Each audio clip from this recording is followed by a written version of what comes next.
Hey everyone, it's Lexie. So in today's video, I'll be sharing with you all the books that I ended up reading in August and those that I plan on reading in September. So I feel like I had a pretty good reading month. I read a total of, 9 books. 4 of them were kind of like graphic novels almost, but they're all over in terms of genre too, which I'm very proud of, and one of them was quite hefty, so I'm very proud of that as well, because it takes me a while to get through books by this author, but we cover everything from romance to kind of literary fiction to fantasy, so I cover a wide variety of things in this month. And August too was pretty busy. I was in Stockholm in the beginning of the month, and we had a trip to the Outer Banks right before the hurricane, so we missed all of that stuff. And then I was just in San Francisco, so there was a lot of traveling in the month of August, and I tend not to read a lot while traveling, but I think because we had a beach vacation, I did a lot of reading by the pool, which is always nice and fun, so hence why I have been kind of reading a lot, and also I've gotten back into audiobooks as well. I also am teaching again this semester, so I do a lot more driving now than I kind of normally do when I'm not teaching this class, so it keeps me busy, but I really enjoy it. But yes, without further ado, let's get started. So first up, I finally finished Royal Assassin by Robin Hobb. This is the second book in the Farseer trilogy, and this one was really amazing. The first book ended on such a big like reveal or ending that I was really excited to pick up with this one. Basically, the premise of the series is that we call Fitz, who is the illegitimate son of the king in waiting, and it follows his story for basically from when he's a kid all the way into adulthood. There is a lot of political intrigue, there is some kind of magic in this as well, and there are these red ship raiders which are invading the kingdom that Fitz lives in, and all this other stuff going on. I feel like there's not really a good way to describe this book to anyone, but I really enjoyed this one. I feel like this one is much more of a character study, so there's a little bit less plot, but we're really focused on the characters and their interactions between the characters, and also the growth of Fitz as well, and him coming to kind of live with the choices he has made. So that is very interesting, but I feel like this book is really much made up of little moments building to something bigger, and like the reveal at the end, and it was, you really care for him and his story, and he just like struggles so much and goes through so much, so it really is kind of heartbreaking to see all that he has to overcome. But the ending of this one was also very crazy as well. I feel like Robin Hobb, just from the 2 books that I read, I feel like she just really ends on like a big explosion of stuff going on. So I've already started the next book as well, and I'm really enjoying it. So yeah, the only thing is these books just take me a really long time to read, so I dedicated a lot of time in the beginning of the month and amongst the car traveling for Outer Banks to really kind of finish this. But yeah, I really enjoyed it. I gave it a 4 out of 5 stars. I feel like it could be edited down maybe like 150 pages, but I do really enjoy that nevertheless. Next, this was my beach read that I read when we were in the Outer Banks, and it was A Witch's Guide to Magical Innkeeping by Sangu Mandana. I read her other book, I'm really blanking on it, A Witch's Guide to something or another, that came out a couple years ago, and I really enjoyed it. And so this is her newest one. It follows this young girl who named Sarah, who when she is kind of 15 or 16, she is a very powerful wizard, and that gets her to be kind of under the wing of another most powerful wizard in the world, and he kind of sees her as competition. But when her great aunt just like magically or just out of the blue drops dead, she tries to bring her back, but she ends up not only losing her magic that day, but also getting kind of excommunicated from the witching community. So we follow her kind of 10 years after those events, 10 years after that event, and she is running her grandmother's inn, where it's kind of magical. She can do little small bits of magic, but that is it. And she ends up crossing paths with this kind of grumpy academic basically, and it kind of goes from there, and they work together to see if she can get her powers back, and there obviously is a romance that blooms for this one. I really liked this one. I gave it a 3 out of 5 stars. I really liked I felt like the magical stakes in this one were really high, and just the concept of her kind of losing her magic, being kind of exiled from that community but wanting to get it back, I just found so interesting, and that kind of world dynamic within the witches world was really, really fun and interesting. I just wasn't a big fan of the romance in this one in particular. I found that it like, I didn't really feel much of a connection. Like, I know you can tell these characters do like each other, but I just didn't like find it believable, or I didn't kind of really be invested in it. I felt like it just kind of, was like subtle, and then all of a sudden it's like in your face.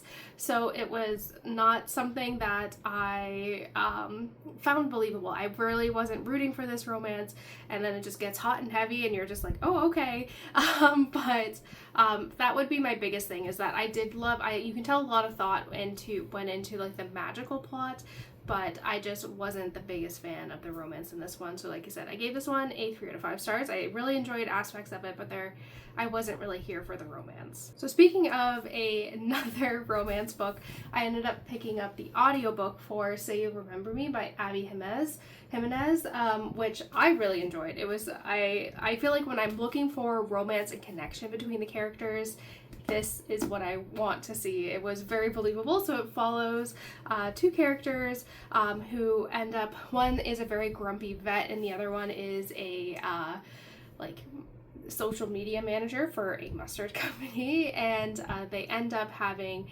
a date, a really great first date, but little does he know that she is basically moving across the country the next day. So it follows their long-term or long-distance relationship. There, as always with this author, there is always something else going on with the characters besides the kind of romantic challenges. In this case, our female main character, which I'm totally blanking on the name, Samantha, I guess. Samantha, her mom has kind of an early form of dementia. She's really young, but her mom's in her 50s, but she just has dementia, so she has to go back to care for her. And Xavier comes from a very abusive kind of parental household, and he is in a lot of debt for his vet clinic that he has. I really like this one. I thought it was really, I think because you do get both of Xavier's and Samantha's perspectives, I felt like you really got to see that relationship blossom and bloom, and I felt like the obstacles that the characters had in this one were reasonable. I feel like there wasn't that third act of miscommunication or something like that. I felt like what the challenges that they had were very realistic for the situation that they were in, and I really enjoyed that. I felt like there was kind of a lot of some things that were pulling on your heartstrings. I really loved the romance between the characters. Like I said, I found it so believable, and the challenges that they had I felt like were really realistic.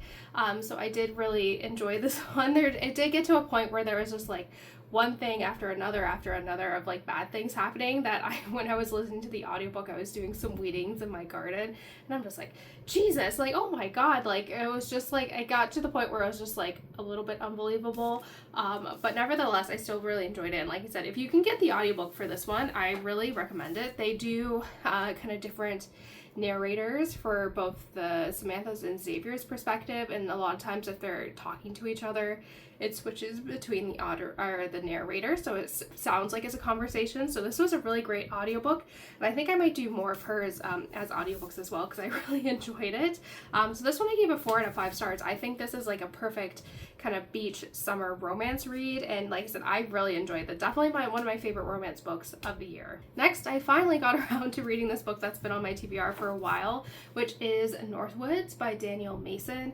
This book I just feel like has a very interesting premise, but it follows this kind of area of the forest where people throughout the centuries have lived. So whether it's the kind of small cabin in the woods to kind of a homestead to an orchard to kind of this rich person who buys it, you follow these generations of people who are living in that same place. And I think it had a really interesting premise, and I really like some of the stories that followed some of the characters kind of throughout time. I really liked kind of the first two about an Indian and a woman who gets like kidnapped by Indians. I liked the kind of orchard ones as well. There were definitely a lot of stories that I really enjoyed, but there were some that I didn't find as strong, or I felt like their time was just so short that you really didn't have a lot of instances to like really get attached to the characters. So I felt like in terms of the pacing between the different stories and the narratives, I felt like it was very uneven, where especially with the orchard one, it really covers a good chunk of this book, and then some of them are only maybe a chapter or two. So I felt like that was a little bit disjointed. I'm looking at my notes here. Like I said, the pacing issues. I did really enjoy the writing of nature and how nature in the forest was almost like a character of itself, and how we kind of follow this area of land throughout time. I thought it was beautifully written, and the last chapter of this book was really amazing. It really kind of brings everything into tying everything together and the threads that are connected throughout time within this world as well. There was some sort of like fantastical or kind of paranormal aspect in here, which I thought was really interesting to kind of sprinkle in, because at first I was like, am I just like very confused? But basically I did really like how everything was tied down. So I kind of have in my notes here, there were themes of the passage of time, the interconnectedness of nature and human history, and also the resilience of nature. So I found those themes to be really interesting, but again, I just had a lot of kind of issues with the pacing of this book. I do think it's such a very like interesting premise, but there are just, it wasn't as great as I was expecting a Pulitzer Prize finalist to be. So I give this one a 3 out of 5 stars. I think it had a lot of strengths, but also some weaknesses as well.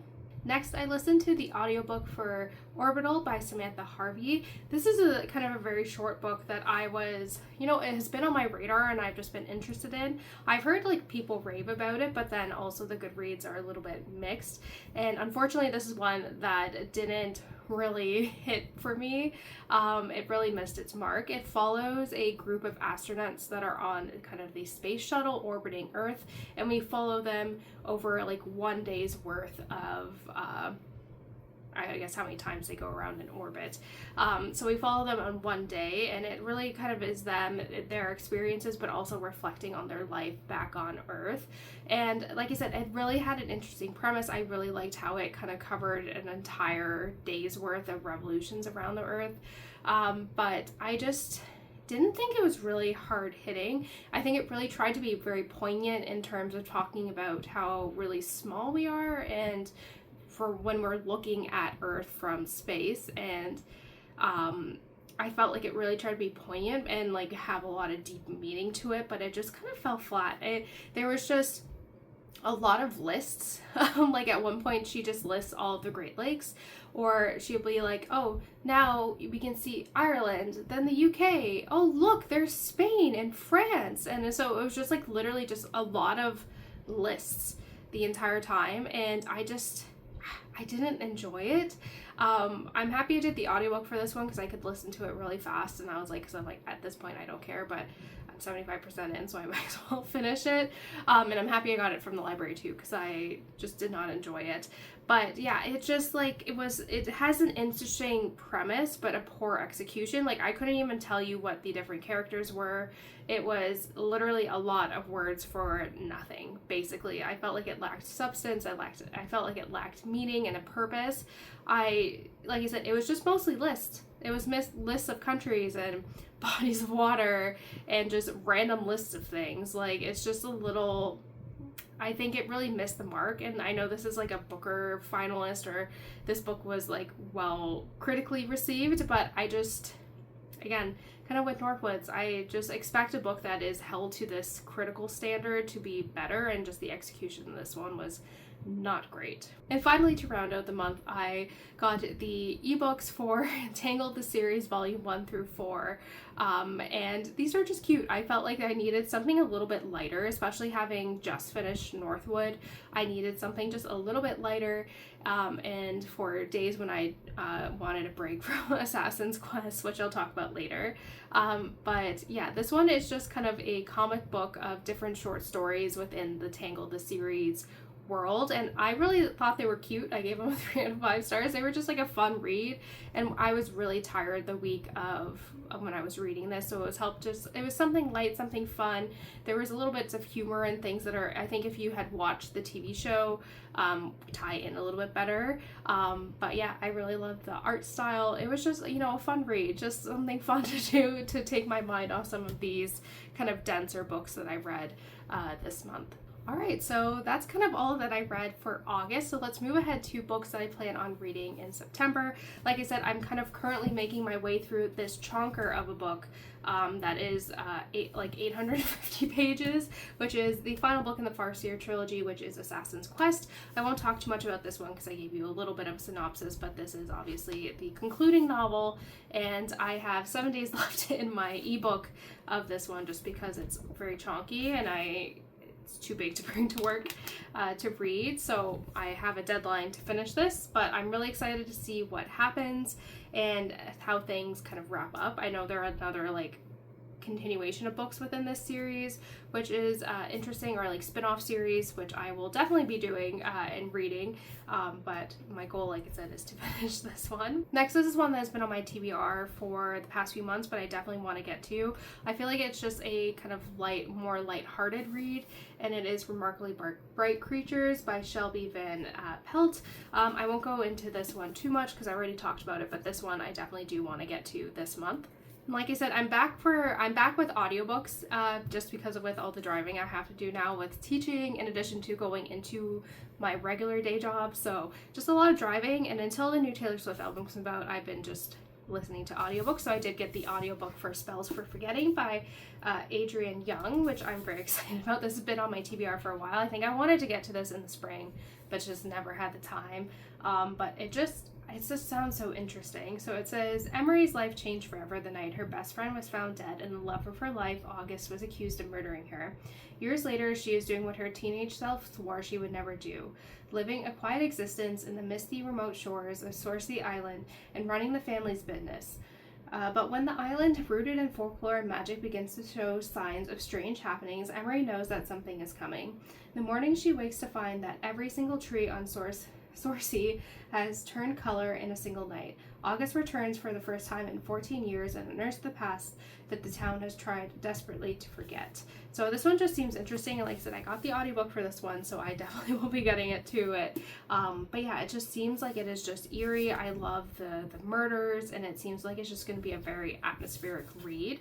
So very excited for this one. And lastly, these are 2 new releases that have come out that I'm really excited to kind of dive into. The first one is The Bewitching by Silvia Morena-Garcia. My husband has read this one already, and he said he really enjoyed it, so I'm excited to kind of dive in. But I think it involves it's almost like a kind of a witchy story. So it says, back then when I was a young woman, there were still witches. That was how Nana always began the stories she told her great-granddaughter Minerva, stories that have stayed with Minerva all her life. Perhaps that's why Minerva has become a graduate student focused on the history of horror literature and is researching the life of Beatrice Tremblay, the obscure author of Macabre, I can never say this word, Macabre, I'll say it here, this is just a word I can never say, tales. In the course of assembling her thesis, Minerva uncovers information that reveals that Tremblay's most famous novel, The Vanishing, was inspired by a true story. Decades earlier, during the Great Depression, Tremblay attended the same university where Minerva is now studying and became obsessed with her beautiful and unworldly roommate, who then disappeared under mysterious circumstances. As Minerva descends deeper into Tremblay's manuscript, she begins to sense that the malign force that stalked Tremblay and the missing girl might still walk the halls of the campus. These disturbing events also echo the stories Nana told her about her childhood in the 1900s Mexico when she had a terrifying encounter with the witch.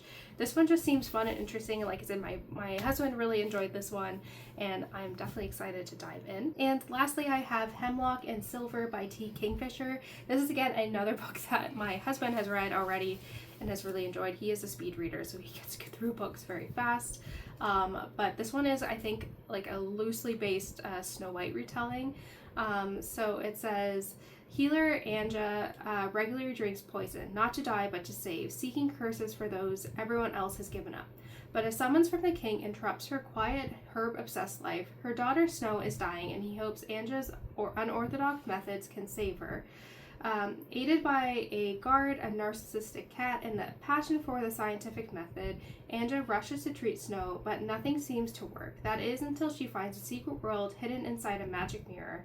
This dark realm may hold the key to what is making Snow sick, or it might be the thing that kills them all. This one, again, I really love her fairy tale retellings. I think those are my favorite of her. I love Nettle and Bone. I really like A Sorcerer Comes to Call, so I'm really excited for this one as well.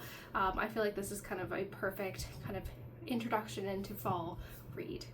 So that's it, guys. Thank you so much for watching. I hope you enjoyed this video. Let me know in the comments below what books you read this August and which ones you plan to read this September.